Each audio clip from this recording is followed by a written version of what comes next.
Shalom, selamat pagi semua, dimanapun saudara berada. Kita bersyukur dapat kesempatan untuk kita boleh belajar bersama-sama akan firman Tuhan pagi hari ini. Saya tidak tahu tadi pagi itu tiba-tiba cucu saya itu telepon. Nah, terus waktu dia telepon, saya tanya, kamu kok nggak sekolah? Dia bilang, agak demam, opa. Oh ya, terus kamu sudah makan obat apa? Nah itu saya kaget loh. Ini masih kecil rupanya dia ngikutin berita. Ya mungkin dari papa mamanya juga. Sekarang harus hati-hati anak kecil minum obat karena banyak gagal ginjal. Woi, saya kaget juga anak kecil bisa begitu. Nah dari situ saya belajar. Ternyata untuk bisa mempercayai Tuhan dengan tepat, dengan baik, dengan benar, maka saudara dan saya harus belajar seperti anak kecil. Oh, ini ada yang dari US, Kwan Kong Sen. Salam kenal, maaf saya lupa ini siapa. Saudara, kalau kita seringkali mengalami kesulitan untuk mempercayai Tuhan, ternyata kita ini menggunakan logika, menggunakan iman orang dewasa. Nah, ternyata untuk hidup di dalam kebenaran, supaya kita bisa mempercayai Tuhan, saudara dan saya harus punya iman seperti anak kecil. Betul ya? Maka itu nggak salah kalau Tuhan Yesus mengajar kita belajar dari anak-anak. Nah, salah satu hal yang sangat hebat yang dimiliki oleh anak-anak adalah percaya total kepada papa mamanya. Maka itu kalau saya pakai kalimat ini, oh ini iparnya Englok, ya salam kenal. Oke. Kalau kita melihat fakta ini, saya berikan contoh negatif, maafkan saya. Jadi anak-anak kalau dibohongin oleh papa mamanya, maaf ya, ini contoh yang negatif jelek, tapi untuk mempermudah pikiran kita.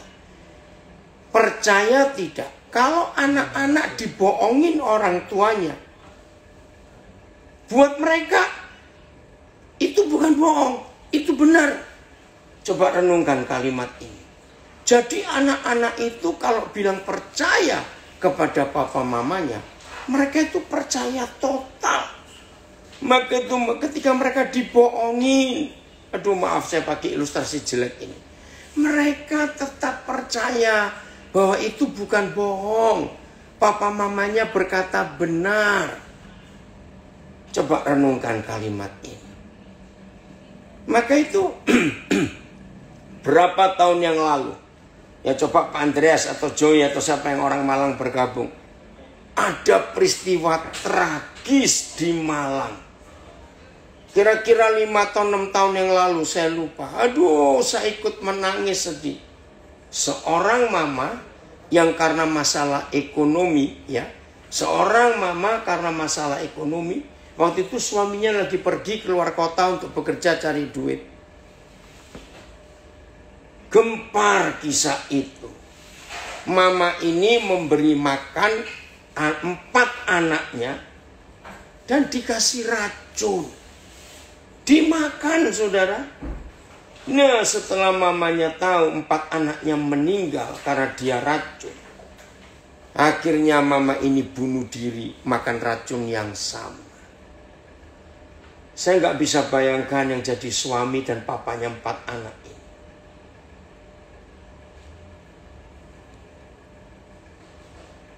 Tuhan tolong kami.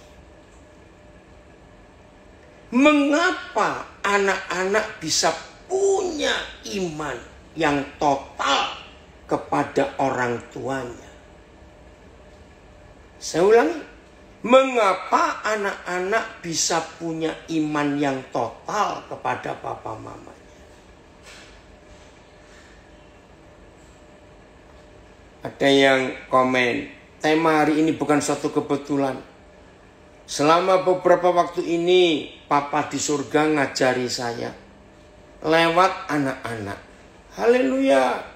Terima kasih Papa di surga, saya siap belajar. Puji Tuhan. Benar saudara. Berapa kali saya sharing kepada saudara.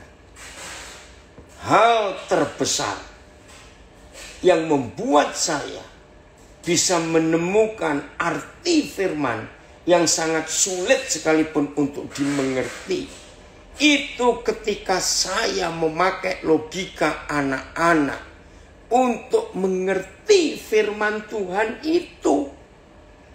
Maaf saya berkata, kalau saya menggunakan logika teologi, maka firman Tuhan bukan jadi kebenaran, tapi sebagai pengetahuan.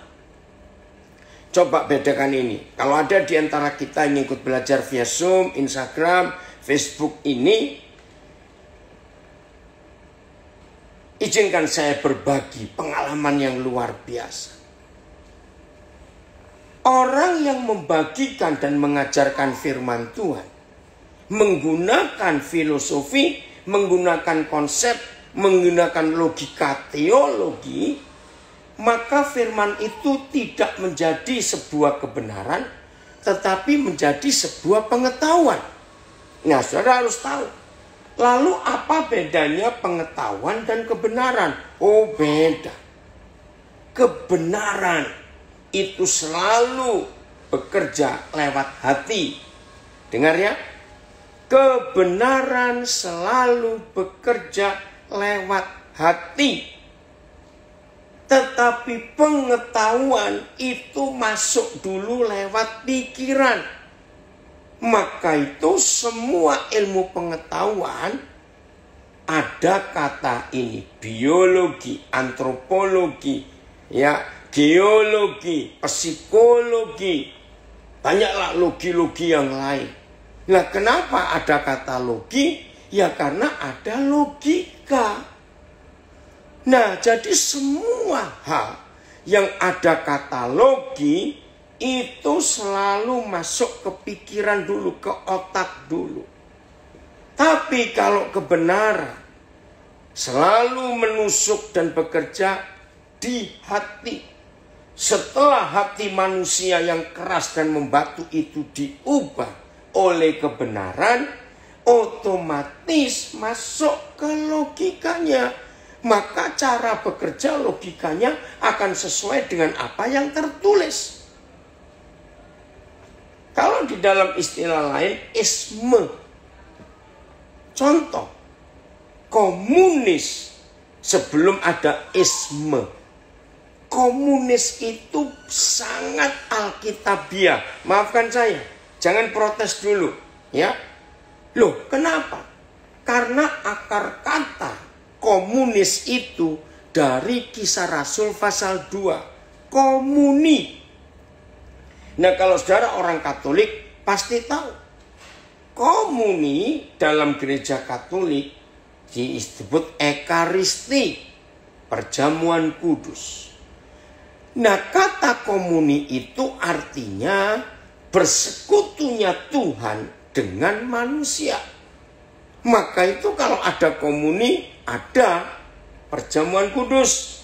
Kalau di gereja Katolik, umat hanya makan hosti, ya, anggur itu untuk imam. Nah, itu memang masing-masing beda. Tapi dalam gereja yang umum, komuni itu perjamuan kudus. Ada lambang roti, ada lambang anggur. Nah, komunis itu dari kata itu, komuni. Waktu itu Karl Marx itu mahasiswa teologi loh saudara. Kenal, tahu firman. Maka itu ketika dia melihat para pemimpin gereja terpisah dengan umat. Mereka kaya raya, mewah hidupnya. Pada zaman itu Eropa lagi kacau. Kemiskinan luar biasa, perang tidak berhenti-berhenti. Nah, ketika Karl Marx melihat Kisah Rasul 2 dan Kisah Rasul 4, dia berteriak, hei para uskup, para kardinal, hei paus, berkomunilah kamu dengan jemaat, dengan rakyat yang susah. kelaparan, perang gak habis-habis di Eropa. Berkomunilah, turunlah dari takhta-takhta emasmu itu. Lihat rakyat yang menderita.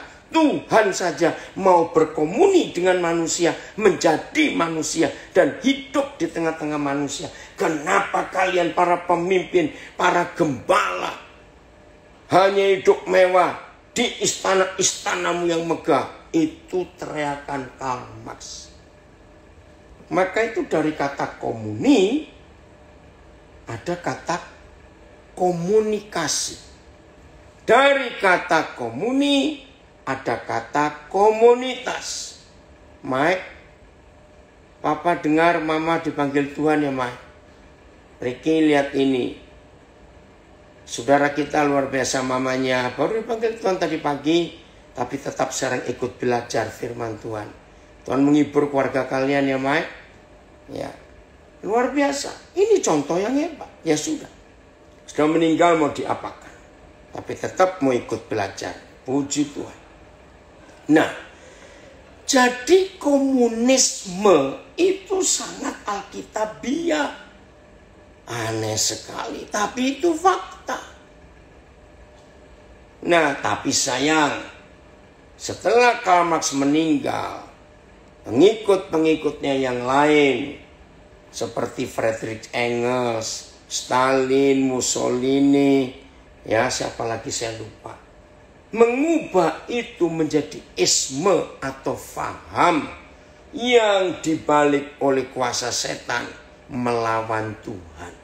Akhirnya komunis adalah kelompok orang yang gak percaya Tuhan. Padahal pendirinya menemukan faham komunis itu dari Alkitab. Oke ya, saya lanjutkan. Maka itu saudara, ketika firman ditelaah, diteliti, tidak dengan logika anak-anak, maka firman harus diteliti, ditelaah, digali, dibongkar dengan logika teologi. Karena cuma itu. Andri, sudah lama ini Papa nggak dengar kamu. Papa senang nak kamu kabur. Tapi kalau firman kita temukan dalam logika anak-anak, maka firman itu akan hidup, saudara. Dan firman itu langsung kena ke hati. Ketika mereka mendengar, ya firman yang disampaikan oleh Petrus, ada kata tertusuklah. Ya, tertusuklah hati mereka, atau bagaimana? Agus Suyono.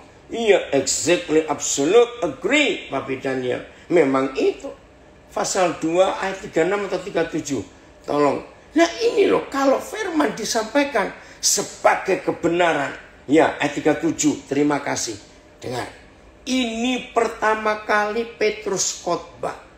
Dan ingat berapa hari sebelum dia khotbah penuh dengan kuasa Roh Kudus. Ingat, dia penyangkal. Oh, berapa bulan? 50 hari ya setelah kebangkitan. Dia penyangkal hampir 2 bulan. Ini orang yang menyangkal Tuhan pakai sumpah lagi. Akhirnya Roh Kudus turun mengurapi dia. Maaf, apalagi waktu itu kan belum ada sekolah teologi. Jadi Petrus gak sempat. Maaf. Tapi ketika Roh Kudus mengurapi, dahsyat saudara. Ketika mereka mendengar hal itu, hati mereka sangat terharu. Nah, coba beberapa terjemahan kata terharu ini kita mau lihat ada pakai kata apa di berapa terjemahan. Bisa? Ya. Terima kasih. Ketika mereka mendengar, ya, berita hal itu, mereka sangat terharu. Ayat ini, tertusuklah hati mereka. Nah, ini yang saya cari. Ketika mereka mendengar hal itu, mendengar firman kebenaran yang disampaikan oleh Petrus dengan urapan Roh Kudus, bukan dengan teknik teologi apa teknik teologi. Dengan melihat bahasa aslinya, melihat latar belakangnya, pakai sistem homiletika, harus punya rangka khotbah dulu, harus ditarik kesimpulannya. Maaf, saya nggak anti, tidak. Cuma saya ingin berbagi. Mana Petrus punya pengertian homiletika, punya pengertian, aduh banyaklah istilah-istilah teologi, maaf, saya jadi lupa semua ini. Enggak, dia cuma nyampaikan kebenaran yang diurapi kuasa Roh Kudus. Tertusuklah hati mereka. TL, maka pedihlah hati orang sekalian. BIS, hati mereka sangat gelisah. TSI, tersentuhlah hati orang banyak yang mendengarkan Petrus. Coba kumpulkan MELT, maka kata mereka tertusuk dalam hati. Roh Kudus tolong supaya kata-kata saya ini tidak membuat ada orang makin keras hati yang masih punya konsep teologi untuk menyampaikan firman. Tuhan tolong supaya kalimat-kalimat saya yang pedas ini tidak membuat mereka makin keras hati. Dalam nama Yesus. Rekan-rekan, saya belajar teologi. Kalau saudara ke rumah saya, ada banyak buku-buku teologi. Filipus mana FAYH-nya? Tapi saya tidak pakai buku-buku teologi yang saya baca, saya pelajari itu untuk melayani. Tidak. Lihat FAYH-nya ini, ya. Ini luar biasa apa? Kata-kata Petrus itu sangat mengharukan hati mereka. Nah, tolong nanti kembali lagi ya ke ayat 37 Kisah Rasul 2. Dan mereka berkata, ya, apakah yang harus kami perbuat, saudara-saudara? Lembutkan hati kami, Tuhan. Lembutkan hati kami untuk tidak sombong dalam nama Yesus. Begini rekan-rekan pengkhotbah, rekan-rekan hamba Tuhan, pengajar-pengajar Alkitab. Begini. Saya sudah katakan dari awal. Kalau firman itu disampaikan dengan logika anak-anak, maka firman itu jadi kebenaran. Dan kalau kebenaran itu disampaikan, maka yang mendengar tertusuk hatinya. Oh, di California, puji Tuhan, dari lereng Merbabu hadir juga. Saudara, saya ulangi. Kebenaran, firman yang diurapi Roh Kudus dan disampaikan dengan logika anak-anak, logika yang sederhana, maka firman itu dikhotbahkan jadi kebenaran. Dan kalau itu kebenaran, maka masuknya ke hati, menusuk hati, mengharukan hati yang mendengar. Ingat tadi semua terjemahan Kisah Rasul 2 ayat 37, semuanya kepada hati. Tapi kalau firman Tuhan dikhotbahkan dengan konsep teologi, maka firman itu bukan lagi kebenaran, tetapi pengetahuan. Karena langsung masuknya ke otak, bukan ke hati. Ini perbedaannya. Maaf. Banyak pengkhotbah, setelah khotbah, dapat pujian dari yang mendengar. Wih, khotbah ibu bagus. Wih, khotbah bapak bagus. Sistematis. Maaf. Kalau mau cari pengkhotbah bagus, banyak. Saya punya istilah ya, bagi yang gak pernah mengalami zaman Presiden Insinyur Soekarno, nah harus tahu. Saya ngalami. Wih, zaman itu belum ada TV, belum ada handphone, cuma pakai radio. Saya masih ingat waktu itu. Begitu RRI, Radio Republik Indonesia, menyiarkan pidatonya Presiden Soekarno. Wih, saudara, seluruh rakyat yang bisa nangkep lewat radio itu berhenti bekerja. Saya masih ingat waktu itu tukang-tukang becak berhenti. Wih, pasang radio, dengar rame-rame. Pasar-pasar jadi tenang. Ya zaman itu memang gak sebanyak sekarang orang ini. Karena Soekarno itu orator. Tahu kata orator? Orator ulung, pembicara fasih. Apalagi Soekarno bisa menguasai, kalau nggak salah, 5 bahasa asing. Indonesia, Inggris, Jerman, Perancis, Belanda. Wih, saya nggak tahu apa lagi. Itu dia. Jadi kalau cuma cari pengkhotbah bagus, saya percaya zaman sekarang ini pendeta siapapun nggak bisa pidato seperti Soekarno. Maka itu saya punya istilah dengan teman-teman saya. Seandainya Presiden Soekarno masih hidup, ada gereja memberikan teks khotbah yang sudah tercatat. Ya, maafkan saya. Yang nggak percaya nggak apa-apa. Saya jamin Soekarno jauh lebih bagus kalau disuruh khotbah daripada semua kita yang sudah pengalaman apapun. Nah, itu bedanya. Kalau kebenaran yang adalah firman disampaikan dengan logika teologi, bagus. Semua orang pasti memuji.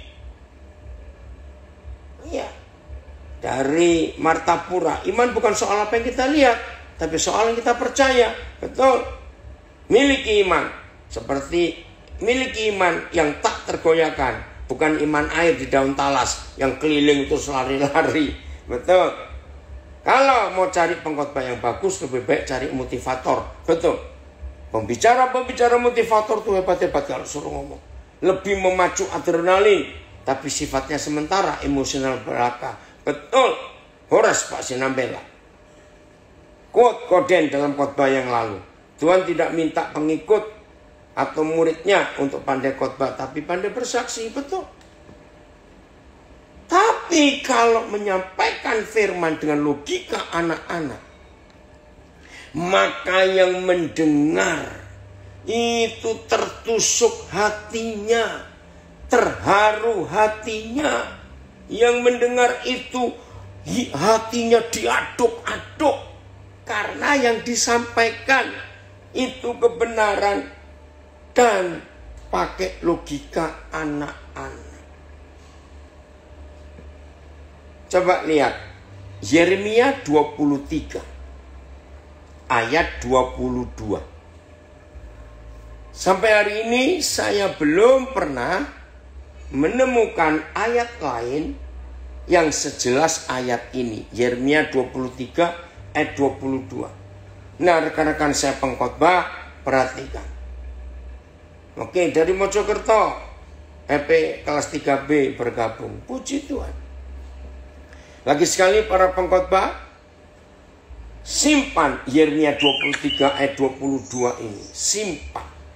Sebagai acuan, sebagai pegangan kuat buat kita para pembicara firman, gembala. Sekiranya mereka hadir dalam dewan musyawarahku, niscayalah mereka akan mengabarkan firmanku kepada umatku, membawa mereka kembali dari tingkah langkahnya yang jahat dan dari perbuatan-perbuatannya yang jahat. Betul. Saya suka menyuruh anak-anak untuk baca firman. Ayat. Akan tetapi, seandainya mereka, hamba-hamba Tuhan ini ya, seandainya mereka berdiri di sidangku, mereka akan menyampaikan firman-firmanku kepada jemaatku. Dan telah membuat mereka berbalik dari jalan mereka yang jahat dan dari perbuatan-perbuatan mereka yang jahat. Terjemah lama. Karena jikalau kiranya hamba-hambaku itu sudah tahu hadir di dalam majelis bicaraku, niscaya diperdengarkannya firmanku kepada umatku dan dibalikkannya segala umatku daripada jalannya yang jahat dan daripada kesalahan perbuatannya. BS. Andai kata mereka tahu apa yang terkandung dalam pikiranku. Nah, ini luar biasa. Andai kata mereka tahu apa yang terkandung dalam pikiranku, tentulah mereka telah menyampaikan kepada umatku segala yang telah kuucapkan. Maka umatku akan bertobat dari dosa-dosa dan tingkah lakunya yang jahat. MLT. Namun, jika hamba-hambaku berdiri di dalam nasihatku dan menyebabkan umatku mendengarkan firmanku, maka mereka akan berbalik dari jalannya yang jahat dan dari kejahatan perbuatan-perbuatannya. FYI-nya Filipus. Nanti saya akan terangkan. Ini luar biasa. FYI, kita lihat ini. Seandainya mereka itu benar-benar utusanku, tentu mereka akan berusaha membawa umatku untuk menjauhi kejahatan. Jadi begini, saudara dan saya kalau menyampaikan firman atau khotbah atau mengajar, kalau firman itu berasal dari hati Tuhan, kalau firman itu berasal dari nasihat Tuhan, saya pakai berapa istilah ini. Kalau kita menyampaikan firman yang berasal dari Dewan Musyawarah Tuhan, tandanya cuma satu. Yang mendengar firman lewat mulut dan hidup kita, tolong dicatat hamba-hamba Tuhan. Yang mendengar firman lewat mulut dan hidup kita, tandanya cuma satu. Maka yang mendengar itu akan tertusuk hatinya, akan terharu hatinya, akan diaduk-aduk hatinya, akan mengambil keputusan bertobat, meninggalkan cara hidupnya yang lama. Tuhan tolong kami. Inilah firman yang disampaikan kepada anak-anak yang mendengarkan. Ini luar biasa. Itu anak-anak. Nah, itulah iman anak-anak ketika mendengar perkataan orang tuanya. Saya ulangi, iman anak-anak itu kalau mendengar perkataan orang tuanya. Coba, nggak ada 3 hal ini. Saya ulangi, iman anak-anak kalau mendengar papa mamanya bicara tidak akan pakai 3 hal ini. Nah, kalau ada 3 hal ini yang saya akan sebutkan, mendengar apa saja lalu menggunakan 3 hal ini, maka itu namanya orang dewasa dan itu namanya logika. Apa itu? 1. Iman anak-anak tidak pernah menganalisa apa saja yang keluar dari mulut papa mamanya. Kalau ada yang gak setuju gak apa-apa, tapi jangan keluar ya, jangan leave, dengar dulu sampai selesai. Iman anak-anak kalau mendengar kata-kata papa mamanya, 1, mereka tidak pernah menganalisa apa yang keluar dari mulut papa mamanya, yaitu yang diterima, nggak perlu dianalisa. Yang kedua, anak-anak kalau mendengar kata papa mamanya, nggak perlu diselidiki, didiagnosa, ya, diteliti. Ini papa mama ini ngomong karena apa ya? Kenapa dia ngomong begitu? Dasarnya apa ya? Enggak. Anak-anak kalau mendengar kata papa mamanya, yang ketiga, nggak akan dibuat perdebatan. Catat itu baik-baik. Nggak akan dibuat perdebatan. Sini saya punya hutang pada salah satu cucu saya di Pontianak. Ya, ini Naldo nggak ikut dengar karena dia di DLP Binjai sekarang. Nah, saya lupa, Naldo menikah 8 Oktober, Agustus akhir saya ke Pontianak untuk melamar calon istrinya Renaldo Ginting. Nah, waktu saya datang ke rumah keluarga calon istrinya Renaldo, ternyata di situ ada anak kecil. Ternyata kemenakannya Michelle, ya masih kecil, kira-kira umur 5 tahun lah, saya nggak tahu ya. Anaknya ramah, baik, cantik, wah dekat sekali dengan saya. Terus minta bangku saya. Nah, karena saya nggak nginap di Pontianak, datang pagi, sore balik untuk melamar. Nah, saya ini kalau ketemu anak-anak yang seperti itu, satu yang saya lakukan, saya mau belikan dia Lego. Tolong ya, papa mama yang mampu, ya, belikan anak Lego. Karena saya suka, Lego itu permainan yang mendidik. Maka itu celakalah orang tua yang anak-anaknya kecanduan terikat handphone dengan TikTok dan game. Saya mau katakan kepada papa mama, jangan bangga kalau anak-anak saudara diam, tenang, nggak ribut, tapi disedot HP hidupnya. Ngeri. Saya marah kalau sampai ada orang tua anak-anaknya terikat dengan HP sampai lupa. Anak-anak yang terikat dengan HP jadi makhluk asosial karena dia nggak butuh orang lain. Dipanggil mamanya aja nggak noleh, cuma terus ngeliat ke HP-nya. Bertobat orang tua. Lebih baik tegaskan sekarang, mau nangis-nangis, mau berontak-berontak, katakan tidak, kamu harus belajar yang lain. Ngeri loh saudara. Hari-hari ini ada jutaan anak-anak yang dirusak dengan HP dalam hidupnya. Oh Tuhan tolong, itu berbahaya sekali. Kesehatan rusak, mental rusak, mata, saraf tengkuk, anak jadi bungkuk karena nunduk terus, otot-otot tangan kaki nggak bergerak. Itu dampaknya 20 tahun kemudian. Ngeri sekali. Nah, karena saya nggak nginap di Pontianak, selesai lamaran, berangkat. Balik lagi waktu Naldo menikah 8 Oktober yang lalu. Saya kaget. Pertama kali dia lihat saya datang, anak kecil ini. Opa, mana Legonya? Bu, ini loh orang tua yang sering salah. Saya lupa. Tapi anak ini ingat.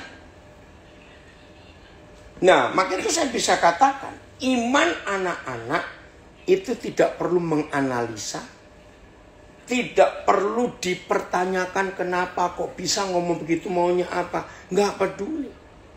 Iman anak-anak nggak perlu perkataan papa mamanya nggak perlu diperdebatkan. Apa yang anak-anak dengar langsung mereka percaya. Saudara, selama kita belajar mengenal Tuhan dan mempercayai Tuhan sebagai Papa kita, tapi kalau kita tidak pakai iman anak-anak, maka firman Tuhan akan susah dimengerti.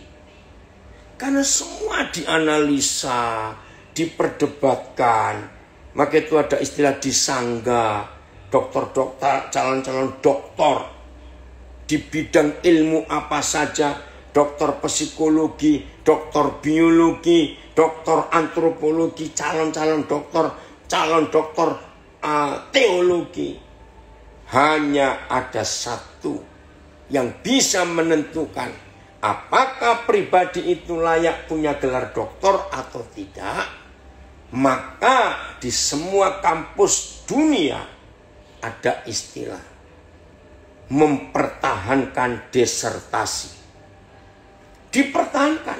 Nah, artinya disanggah, dibanting, diperdebatkan, wah, dibolak-balik. oleh profesor-profesor hebat. Wajar, karena itu logika yang tidak boleh sembarangan untuk mudah disahkan jadi dokter. Nggak bisa. Saya bersyukur beberapa kali saya menghadiri sidang mempertahankan disertasi dari anak-anak saya yang akan disahkan jadi dokter. Nah, itu seru. Oh, cobalah sekali-kali kalau saudara punya teman, ada anak teman saudara yang akan dinyatakan lulus dokter, itu harus ada sidang disertasi. Seru, saudara. Saya ngikuti berapa kali. Wih, luar biasa. Di situ saya melihat, wih, ini profesor-profesor hebat juga ya. Banting ke sini, banting ke situ, ditunjukkan teori ini. Menurut saudara bagaimana? Wah, pokoknya seru. Nah, kebenaran itu nggak perlu dipertahankan. Kebenaran itu nggak perlu disanggah. Kebenaran itu nggak perlu diperdebatkan. Benar itu benar. Ya sudah, terima saja. Logika kita turunkan dulu. Percaya seperti apa yang papa mama katakan. Oke, seandainya masih ada di antara saudara yang masih kesulitan, ya, mengerti ini. Saya ambil contoh 2 saudara kita di Alkitab. 1 Abram, 2 Maria. Ya, yang sering ikut saya belajar nggak akan kaget. Karena 2 saudara kita ini yang selalu saya jadikan patokan untuk saya beriman kepada Papa. Lihat yang belum tahu ya. Kejadian 12 ayat 1-2. Nggak usah dibuka Filipus. Bagi yang belum tahu silakan baca sendiri. Kejadian 12 ayat 1 dan 2. Suatu hari, ya nggak ditunjukkan Abram, saudara kita ini sedang apa? Nggak ditunjukkan. Tapi Yahweh hadir. Dan memberitahu, mengajak Abram untuk pergi. Meninggalkan kampung halamannya. Meninggalkan rumah orang tuanya. Meninggalkan semua kemapanannya. Ya nggak apa-apa Filipus sampai apa? Ditayangkan, nggak apa-apa. Kejadian 12 ayat 1. Tiba-tiba saja berfirmanlah Yahweh kepada Abram. Apa firmannya? Pergilah dari negerimu, dari sanak saudaramu, dari rumah bapamu ini, ke negeri yang akan kutunjukkan kepadamu. Lah, 3 hal penting tentang iman Abraham ini. 1, Abraham belum kenal yang nyuruh pergi ini siapa. Bayangkan. Maaf ya. Saudara kenal seseorang. Ya, ngomong saja konglomerat. Ngomong saja orang hebat. Saudara kenal baik. Jujur jawab. Walaupun kita kenal orang itu, bahkan mungkin orang itu pun memberi fasilitas, tapi orang itu nyuruh kita pergi besok ke bandara, ajak keluargamu. Ayo, yang pertama kita pasti tanya, kemana? Betul? Setelah tanya kemana, maka muncul pertanyaan kedua, suruh apa di sana? Ke tempat yang sama sekali baru. Kira-kira ngerti nggak maksud saya itu? Wajar itu kalau yang nyuruh kita, yang kita kenal. Yang bicara kepada Abram hari itu, Abram nggak kenal ini siapa. Yang kedua, harus diskusi dulu. Cari tahu, saudara ini siapa? Kenapa nyuruh saya dan ngajak keluarga saya pergi? Pasti tanya. Nomor 3, pasti kita tanya fasilitas dong. Nah, kira-kira kalau saya nurutin yang Anda katakan, saya ajak pindah keluarga saya. Maaf, kalau nama keluarga punya istri, walaupun Abram nggak punya anak waktu itu, lah istrinya, wajar nggak Abram tanya, kami dapat fasilitas apa? Paling tidak tempat tinggal. Betul? Saudara, tiga-tiga ini nggak ada pada Abram. Dia nggak diskusi, dia nggak tanya, dia nggak minta kepastian, dia nggak minta apa-apa. Ini iman yang harus kita miliki. Ingat, Abram belum percaya. Belum tahu dan belum kenal. Yang nyuruh ini siapa? Inilah iman anak-anak. Coba lihat ayat yang keempat atau ketujuh ya Filipus. Ada kalimat firman yang luar biasa. Oke, Rino nggak usah tanya soal salah dengar. Yang penting nurut. Maka itu selama kita terlalu banyak logika, nggak jadi-jadi. Ini ada yang tanya tadi ya. Nggak usah tahu salah dengar atau tidak. Ayat 4. Lalu pergilah Abram seperti yang difirmankan Yahweh. Maka orang Jakarta bilang, gila lu Bram. Lu betul enggak?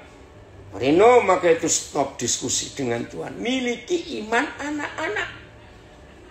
Anak-anak itu kalau dengar papa mamanya ngomong, enggak tanya macam-macam.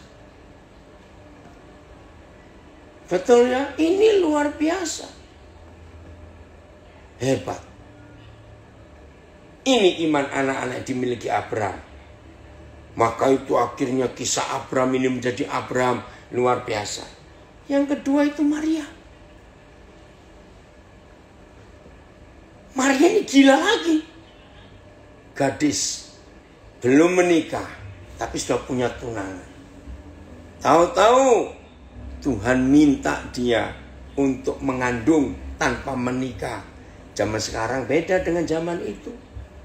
Zaman itu ada gadis mengandung belum menikah.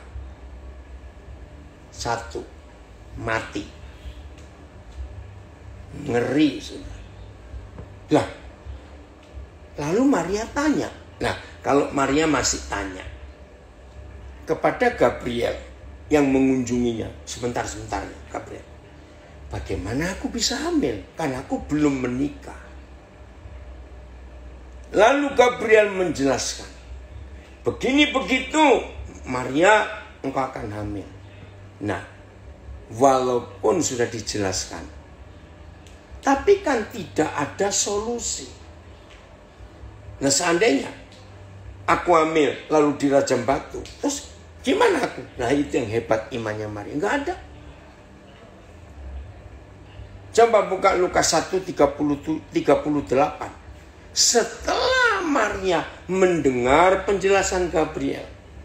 Nah, anak-anak saya, warga binaan, dimanapun kalian berada, Papa ingin sharing pada kalian. Sambil menanti hari atau waktu tiba untuk kalian bebas.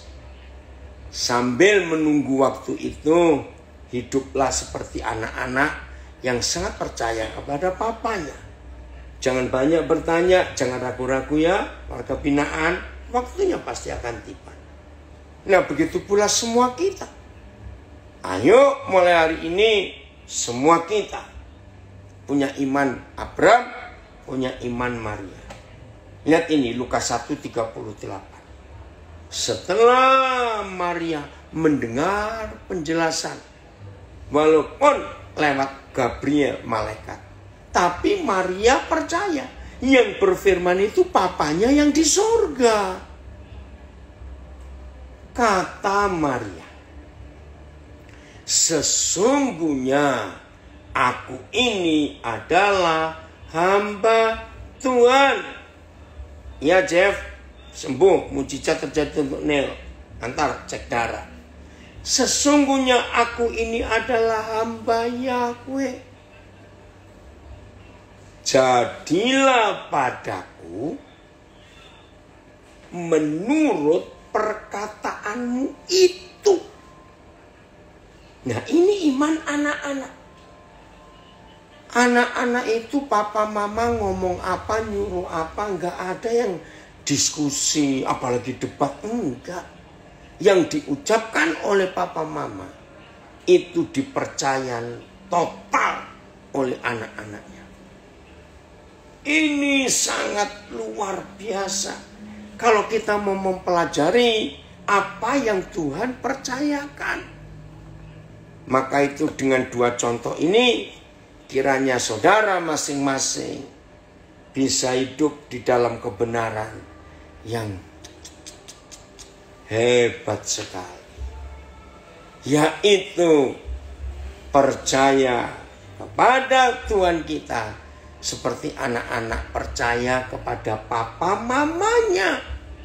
Sehingga nggak ada diskusi, nggak ada analisa, ya percaya. Karena papa mama pasti nggak pernah mencelakakan anak-anaknya. Nah, bagian terakhir sebelum nanti Pak Pendeta Jeki Misa atau siapa Ben yang melanjutkannya, dengarkan bagian terakhir. Kalau saya tadi memberi contoh, ada beberapa kasus yang jahat. Mama membunuh 4 anaknya dengan makanan diberi racun. Hari ini kita akan percaya. Papa kita tidak pernah berfirman dan mencelakakan kita. Saya ulangi, papa kita tidak pernah memberi perintah kepada kita yang mencelakakan kita. Tidak. Dia itu papa yang sangat baik. Kalau saya boleh bersaksi, 50 tahun saya sudah berjalan bersama dia dalam pelayanan. Bersyukur. Nggak pernah, bukan belum pernah. Tidak pernah saya dapat perintah dari dia untuk yang salah, nggak ada. Saya nikmati itu dalam hidup. Dan itu sungguh luar biasa. Maka itu belajar percaya dia dalam segala hal. Saya akan akhiri dengan 2 Korintus 5 ayat yang ke-7. 2 Korintus 5 ayat yang ke-7. Ya, Lapas Makassar harus keluar ya. Ya. Jadi jangan takut ada roh lain yang menyuruh. Enggak mungkin. Kalau hidup kita benar, hidup kita taat. Ingat, papa mana di antara kamu yang paling jahat sekalipun? Kalau anaknya minta roti dikasih ular, anak minta telur kasih kalajengking, nggak ada. Jadi jangan menuduh papa kita jahat. Jangan. Dari Nabi ada komen, faktanya banyak anak Tuhan gugur dalam mempertahankan iman. Karena berhasil diajak ditarik oleh si jahat untuk berdebat dengan kehendak papa. Benar. Jangan mau ya untuk kita dibohongin oleh si kunyuk itu. Pengajaran kebenaran tidak harus menyenangkan, tetapi pasti mengusik, membuat hati ini tertusuk berdebar-debar, menyadarkan, memintarkan jiwa. Bagi jiwa yang kotor akan sakit, bagi jiwa yang kotor akan sakit dengar kebenaran. Bagi jiwa yang rindu Tuhan akan terbangun, bagi jiwa yang sudah berjalan bersama Tuhan akan semakin erat. Amin. 2 Korintus 5 ayat 7. Sebab, nah ini iman anak-anak. Sebab hidup kami ini adalah hidup karena percaya, bukan karena melihat. Saudara percaya enggak? Anak-anak itu tidak pernah minta bukti loh ke papa mama. Coba renungkan. Anak-anak itu tidak pernah minta bukti ke papa mama. Tolong jawab, betul atau salah ini? Anak-anak nggak pernah minta bukti. Betul. Aneh. Contoh yang kurang bagus ini. Walaupun anak-anak tahu. Suatu hari papa mama berkata, anak-anak kami nggak punya uang. Kita nggak punya uang sekarang. Anak-anak itu cuek. Nah, Besoknya anak-anak dengar, nggak apa-apa, walaupun kita nggak punya uang. Nanti papa akan belikan kamu sepatu. Papa akan begini. Nah, itu iman anak-anak. Nggak mungkin anak-anak berkata, loh katanya nggak punya uang, kok mau belikan sepatu? Nggak mungkin ada anak seperti itu. Anak percaya betul kepada papa mamanya. Betul, dari siantar. Bahkan anak-anak nggak mau tahu besok mau makan apa, urusannya papa mama, bukan urusan anak-anak. Nah, itulah iman anak-anak. Kecuali anak tetangga, katanya Venesia. Jadi, ayo hidup karena percaya, bukan hidup karena melihat. Jadi jangan minta bukti. Betul ya Jack? Ya, anak saya di Makassar bilang betul. Itulah anak-anak kita. Maka itu saudara, kalau kita punya iman yang betul, maka kita nggak akan apa-apa minta bukti. Percaya saja. Tuhan Yesus memberkati kita semua. Hidup dalam kebenaran ini indah. Milikilah iman anak-anak yang nggak perlu dianalisa, nggak perlu didiskusikan, nggak perlu diperdebatkan, nggak perlu. Terima saja apa yang papa ngomong, karena dia nggak pernah bohong. Janjinya ya dan amin. Kami mau belajar papa untuk punya iman seperti anak-anak. Tuhan memberkati kita semuanya. Woi, luar biasa Tuhan kita.